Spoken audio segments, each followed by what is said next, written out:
I believe emotionally weak men are dangerous. And I Mm, was an emotionally weak man. And what I mean by that is if you're a man and woman, man is in the species, right? All of us, right?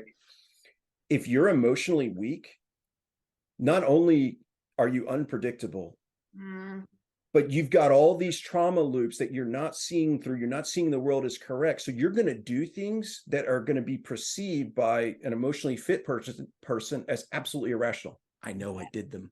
I did yeah. them a lot. I know this. So by working on your emotional fitness and being able to sit again, what it looks like in the real world. Maybe it's when you get in the meeting and your boss like just totally torpedoes your idea and it goes up in flames. You're like, oh my God. Yeah. Okay, cool. Boom, move on. And then jump in on the next thing, not getting caught in all of that to say, oh, I'm worthless because of this and all these other add-on thoughts. It's okay, cool. That didn't work. Let me try what will work. Right. And look at all these alternatives that everybody else is Yeah. providing. Yes, and but also like recognizing the feeling. So I think when I work with men as a therapist, it's like, yes, they will look at just moving on as a strength, but they don't recognize like, hey, I I felt there was anger there, or hey, my idea, I thought my idea was good, and now I'm disappointed, right? That it didn't work out. And these emotions are just messages. We make such a big deal about them. They're just energy and messages of like, yeah, you're disappointed. You worked really hard.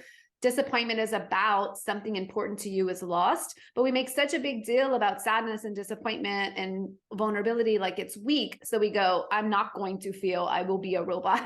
And then I'm going to move on with the next project. But what you're saying is like, no, feel the feeling, then move through it, not around it. And that's the fitness piece. Exactly. So let's say we're in the meeting and the boss torpedoes my idea and I worked all night on it, right? All it means is that at that moment in time that he didn't like that. It doesn't mean that I'm less valuable because I didn't make my boss happy. It doesn't mean I'm going to get an adjustment to my pay salary. It doesn't mean I'm going to get fired. All it means is whatever that issue that, again, I was ordered to do by a superior, it didn't turn out the way he wanted. It is what it is, and it's acceptance. But if I, as a gentleman, just as myself, let's say that happens 5 or 6 times. So what? Then if 5 or 6 times you're not producing the product that he's after, okay, fix yourself, right? Mhm. Or figure out the communication piece. But if all I did was harbor resentment and then I came in 6 months later and went postal, how does that help anybody?